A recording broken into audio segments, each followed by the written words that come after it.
celluloid, and we're turning it into music and podcast for you. Welcome, everyone, to another episode of We Came From Celluloid. I am Nicky P, here as always with my brother from another mother, my bandmate, and just an all-around good guy, Mr. Brian Pritchard. Good morning. Looking all dapper in his business attire, as I look quite, I'll say, dark and brooding almost over here with this, I don't know, Tears for Fears kind of haircut. It's kind of how it's feeling right now. Definitely the beard is coming in an aggressive sort of way. And thanks to lighting, you can't see as much of the white as is in my beard normally. It's maybe an interesting morning, we'll say that. How we doing today, Brian? I'm sad that you moved the little curl that you had, That was cool. Didn't move it, it just aggressively did what it normally does. So how are we doing today though? Good. I want to go record a rough draft demo later of something my buddy Max, who you know a little bit. I talk to Max all the time now, thankfully. Well, fair enough. But he was in my band Dome, right? And Max and I really, as like a guitar playing duo, goes back kind of as almost like the foundation of that band, and he's had a lot going on in his life that had him less available and engaged in the music stuff for a couple years. And as he's, emerging back in that space, it's sort of intriguing because it is at a time again where, I'm approaching this empty nester phase, right? You only have the one daughter, and how old is her mom? 12, right? Max only has the one child, a son, Alex, and I want to say that Alex is 13, maybe. You know what I'm saying? So again, it's another thing where figuring out whether it's Dome stuff, whether he is part of the performing and or traveling Puma act. He knows and loves all of this material. He's been involved in a lot of it. So anyway, I specifically wrote a song the other night because Max had expressed an interest in doing something with Dome. I wanted to try to write something that was like a Dome tune on purpose, write like a heavy metal song that to me, it's been interesting because in the last number of years, everything I've written has logically been to Puma because if I want it to exist, that's been the only option. You know what I'm saying? If I want it to exist at all, that's been the band to put it in.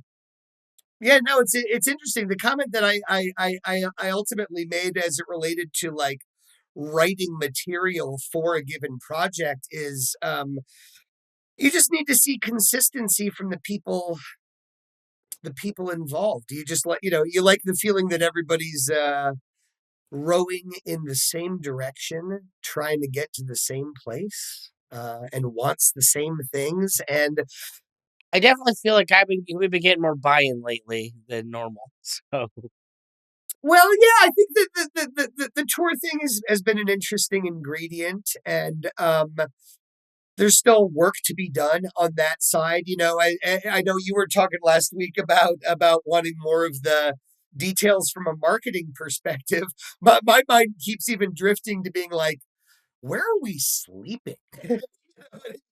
Just little details like that, but it's a really exciting time. I assume I was sleeping armed. I assume I was sleeping armed in the van. So. Yeah. There you go. Yeah. No. Anyway, no. It's an exciting time. I'm loving all the creative output. I like it when my friends send me voice memos with little snippets of things that I can just like immediately react to. I love excuses, frankly, to stop working during the middle of the day. So I'll get a text message like I did yesterday from Max where he was like, "Hey, I was noodling." He sent me like a 2.5 minute, guitar idea with like an A part, a B part, a C part, right? And I was like, perfect. This gives me the chance to stop doing what I was doing and respond to this music, right? There's the stuff that you write, and then there's the stuff that comes out in response to somebody else's ideas. And some of the very favorite melodies I've ever come up with, ideas and stuff, I go like, well, I don't even feel like I can fully own them because they only exist in reaction to what you did. You know what I mean? That to me is just part of the magic of collaboration. I would never want to be a solo act, not because I don't think I could write an interesting album, but objectively, like I have a healthy ego, but I'm still sitting there going like, there's no fucking way that what I could do on my own would be better than what I could do with other people. It's just no way, no way. Well, understanding, I mean, sometimes the reaction itself is the magic, and it's almost like it's almost like YouTube in that you have people that, yeah, you can go up there and you can monologue for 10 minutes, but it's way more fun to just sit there and comment on what somebody else did in a lot of ways. Like that's going to be the real juice in the pudding. That's literally why YouTube burst out and became what it became, was the ability to comment on other people's stuff. And when you can do that from a musical perspective, like when you're in academia, there's this idea. It's called the Great Conversation. You ever heard of that?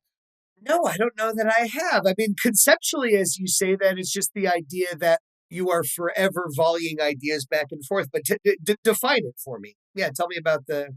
Well, but it is that premise, but in actuality, there are specific pieces of work that comprise what is called the Great Conversation, and it's kind of like the real definition. It's like the works, classical and modern, that make up the the accumulation of like human philosophy and human knowledge. It's like your Socrates. It's starting with your Socrates, Plato, and all that stuff, moving up through like the guys that are talking about modern political philosophy and stuff like that. It's a specific canon of books, usually called the classics and stuff, but also otherwise known as the Great Conversation, and it's basically like what is accepted as the current thoughts, the current commentary on the big ideas. So, and it happens in culture no matter what. Like, there's always going to be people commenting on it. What ends up becoming like canon is kind of like where we end up, what is socially acceptable at the end of any given era. But it's always been interesting to think that like there's individual voices that make up that. It's not like everybody's having the conversation. It's called the Great Conversation, but it's a particular voice that's the one that shines through, maybe articulates everything the best. So when you're sitting here and you're talking about like, in the music world, the idea of like, yeah, like there's a lot of music, probably other albums out there that like it, it doesn't do anything to discredit the players. The players are awesome, but it's the idea that the conversation they're having is what's important. It's the give and take and how they are interoperable that makes things great. Like, I would never discredit Hall and Oates, either of them, for like what they do. But let's make it clear. Hall and Oates is Hall and Oates. Taking either one of those guys out of the equation, it's it's not the same animal. Like, that operated and worked because you had two guys, and I think it's a little bit of the metal on metal sharpens metal, that kind of thing. Well, it also makes me think of there's another sort of call and response dance that happens outside of the unit that actually knows each other. What I mean is on a cultural level, Let's say for the sake of argument that like the Beatles put out an album and then Rolling Stones put out an album and they're both aware of each other and they're both listening to each other's stuff, right? And that there's the idea of that dance or Paul Thomas Anderson and Quentin Tarantino are friends with each other, you know? They're contemporaries, but they're also kind of competitors, right? That they both want to be the best. And so I do feel like when one of them goes to see the new work of the other, that in a really cool, fun way, they probably have oh shit moments, right? Of going, oh fuck, now I've got to up my game, right? That any moment where you're impressed by the work of your contemporaries, I think particularly when you are in the big show, so to speak, right? Where because I've had that thought too of going like Did you ever play sports at all when you were growing up? I played baseball, yeah. Okay, so no, you didn't actually play sport. I'm joking, of course, but I'm thinking more along the lines of like individual competitive sports. Like, so it would be like your wrestling, or in my case, I ran cross country, track and field. I could never have been as good as I was in a vacuum. Um, for the record, if you're unaware, I did go to college on a cross country running scholarship, and what sucked is I grew up in a. It is a curse and a blessing. Blessing that I have lots of places to run. Curse in that I hardly ever got to race people. Like when my senior year, when I only ran like long distance my senior year. I was a football player until then. I I hardly ever raced against him because there was nobody fast enough to race against me. Like I'm winning races by a half a mile in some cases. Like people are so far behind me. So whenever I'd go to like we call them invitationals, it's where you have instead of having you and another team, you have like 30 teams all show up and you're competing against a much larger group of people. And it was in those instances where like I'd finally be able to push myself and see what I'm capable of because dude, it's hard to do your best when there's nobody out there like pushing you to do your best. It's like the case of like the Tarantinos, the Paul Thomas Andersons, like there's that oh, I have to level up. I've got to do better because somebody else is going to do better if I don't. Like there's that competitive advantage will always bring out like well, we usually bring out the best in people. Certainly, if it's friendly competition, I do have scars where people have spiked me during meets because I it brought out the lesser level of competition in them too. But it's like I know personally I can never realize that.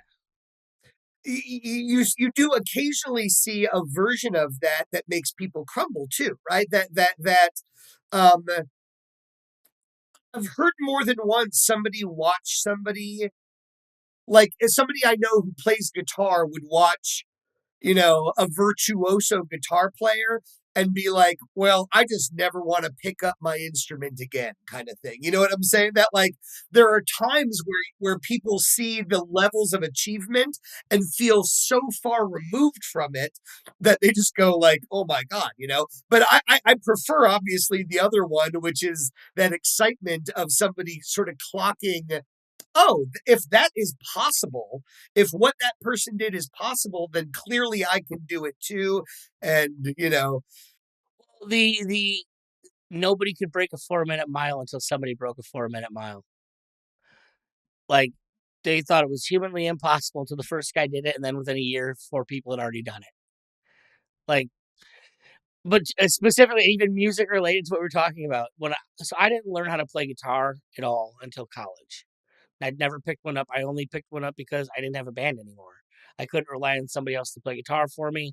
So at 18 years old, that's the first time I really learned how to play guitar. And I went and saw the Roots my freshman year of college over in the gymnasium. And I remember distinctly having that. What the? Why am I? Why am I even bothering? Like watching. Cody Chesnutt like ripping up for them was just like, wow, I'm such a fucking imposter. I'm just gonna go not play guitar anymore. I'm like, this is stupid. Why am I bothering? Now, granted, that's my initial reaction. Eventually, like the pragmatic side was like, wow, but I've got these ideas and I got these things I want to do, and I can't do them unless I do this. So it's like I push myself past that point. But that visceral reaction of like, oh my god, like why am I bothering with this when there's somebody who's just that capable of it? But then listen to Jack Johnson, and there's nothing Jack Johnson does that anybody else couldn't do, but nobody else would do because that's just how he wrote, how he expressed himself, and frankly, he did very well for himself for a number of years as far as like his creative output was, and like the popularity of it. Yeah, well, and I think I may have mentioned even last week times where Levante would give me a hard time for always writing in drop D. You know what I'm saying? And things like that, where there are songs that only exist as like a direct fuck you to my friend, just being like, I'll show you, Um, but again, it's like that. It's cool. It's what I'm saying. There's no actual fuck you. It's just it's nice to get pushed. It's nice to get pushed to be better, to be better. I had that conversation with Max the other day because he posted something at one of the tracks, and I'm like, I think it was 12-12, and I'm like, Max, are you afraid of like offending Levy or something? He's like, no, what? Like, come on, man, you're gonna let this shit fly on a Levy? All this root note bullshit. He's a far more capable bass player than that. And he's like, oh no, no, I just haven't posted the most recent thing. And I'm like, yeah, better be. I'm not fucking taking that shit. You don't bring that weak sauce over here. I found myself doing a version of what I almost understand directors do, right? Which was that I was sitting there between takes, right, and giving almost abstract sometimes, instructions, right?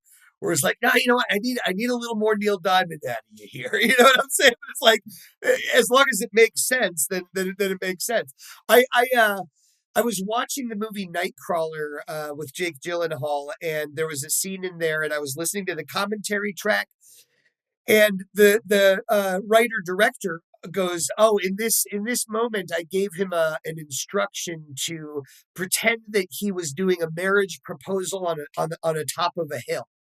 And like you could see the way that it informed the performance and the moment and the scene, but like the scene was inside a newsroom setting, but I'm saying, but like as he's saying that, you're looking at like the sort of wide-eyed eagerness in Gyllenhaal's eyes and going, got it. It's brilliant for the character and the moment and the performance, and like an interesting way to get him there.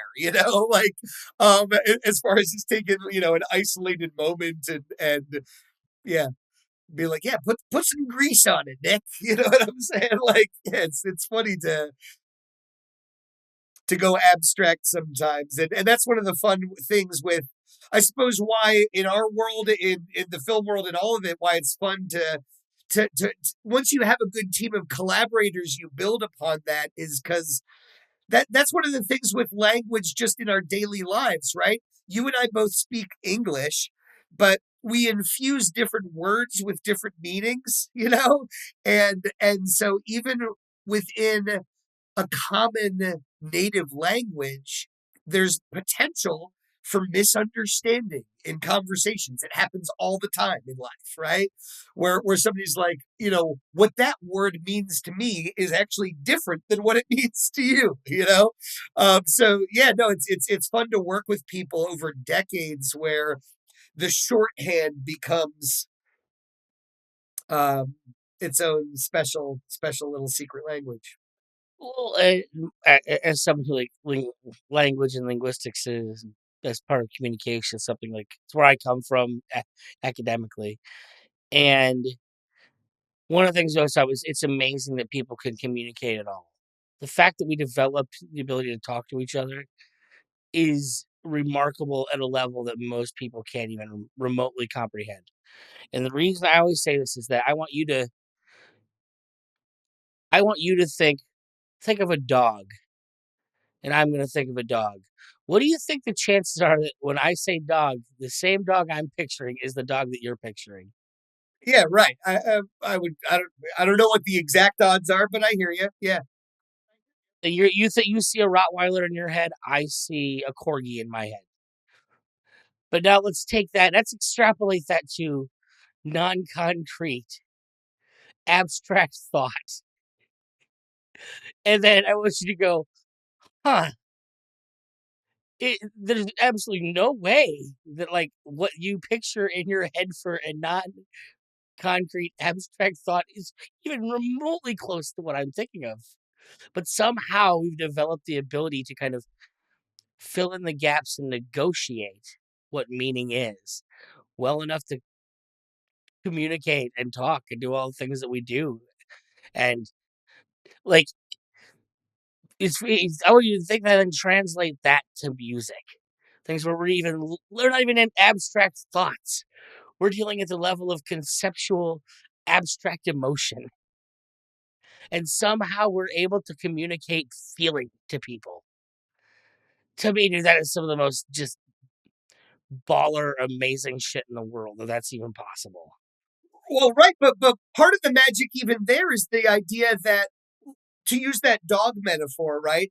If the song we've written is our dog, one of the things that's kind of magic about music is that somebody else can hear it and see a different fucking dog than what we are designed. You know what I'm saying? Even inside the group, my dog can be different than your dog, let alone the listener, right?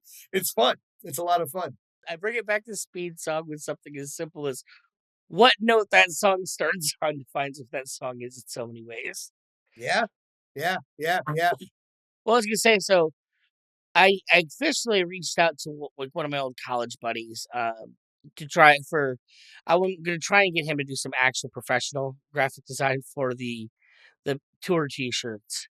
We'll see if like he actually bites on any of it.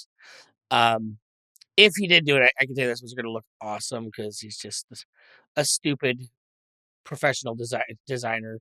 Some all of the best stuff that like I've ever put out art wise for my musical projects has always been him. But he's a dad with kids and stuff, so sometimes getting him to actually follow through and finish anything is always the issue. But I didn't want to say I reached out and tried to find someone to like handle that part of things. I have other design people I might actually reach out to as well.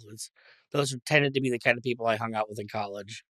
Well, what I wanted to share with you in closing is that I remember I know we've talked previously about the Cave of Forgotten Dreams documentary and how that inspired me in terms of the role of storyteller in society, having roots that go that deep.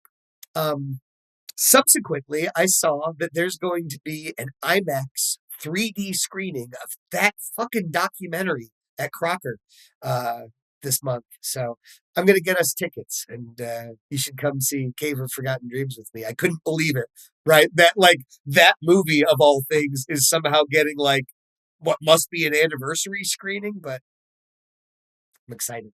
Who made that movie? 'Cause it sounds familiar. Werner Herzog made it. There you go. There you go. He made uh, a great and terrible Loch Ness monster movie. I enjoy. I have not seen that one. I've seen a lot of his work, but I have not seen a Loch Ness monster. The beauty, it's not his work, is the beauty of it. He is an actor in it. I liked him in the Jack Reacher movie. He was the villain in the Tom Cruise Jack Reacher movie, and he was really good. He was good. So there's this weird movie where I still don't understand exactly what the design of this movie was because it's so out there. But someone is trying to film a hoax movie about the Loch Ness monster, and they hire him to be the documentarian or like the voice, so the voice guy who's you're taking, and they're basically like trying to play a hoax on the Loch Ness monster around Werner Herzog, and like it's a huge failure. But then the real Loch Ness monster does appear, so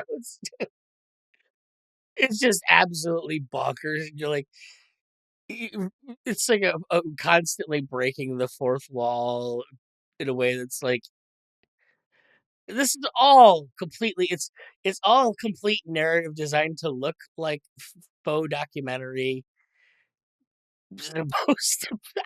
I don't know. It's not a great movie, but it's fun in the way that like only a movie like that could be. And the fact that it's Werner Herzog is there always cracks me up. There's like so many good Werner Herzog jokes. Do you ever watch I think it was an SNL bit once where it was like finally a line of clothes inspired by Werner Herzog, and it was like just it's all random colors of beige. He's really like such a singular artist. You know what I mean? Like one of one. Didn't he like try and make a movie like crossing a mountain at some point in South America, or like he made a movie about a guy who did that? I know that he made a movie where he eats his own shoe. I know, I definitely remember that one, and I know that he never saw his first movie until he was an adult. His entire childhood, unlike every other filmmaker we know, he did not grow up with the movies. He didn't see a movie until he was an adult. I was about to say, like, if you've ever heard of Michael Malice, um, he was the subject of a movie of a comic book by, I can't remember like the real very famous like artist made a comic book around it called Ego and Hubris, and it was literally about him as a child. And amusingly enough, he went on to become like a celebrity ghostwriter. He's written like D.L. Hughley books and things like that. The unauthorized biography of Kim Jong Il, but the weird ways in which people's lives intertwine and all that kind of stuff there, certainly amusing. So, anyways, folks, it is about that time. Before we belabor this episode, as we could and very well will on another day. But Brian, thank you so much for coming out. Hopefully, it was entertaining to the people that are into the weird things that we get into. But otherwise, folks, keep doing your thing. Keep looking for future Puma Thermal releases. Lots of things are going on. I know I'm going to be in the studio a bunch over the next couple months. The list keeps getting longer for things that I want to wrap up and get out there in like what I feel is a finished way. And I think Brian never stops writing, so there's always another 10 songs that he needs to record and get people on. So it's the truth, man. Well, we're going to keep making magic happen. It's exciting. All right, folks, take it easy. We came from celluloid and we're turning it into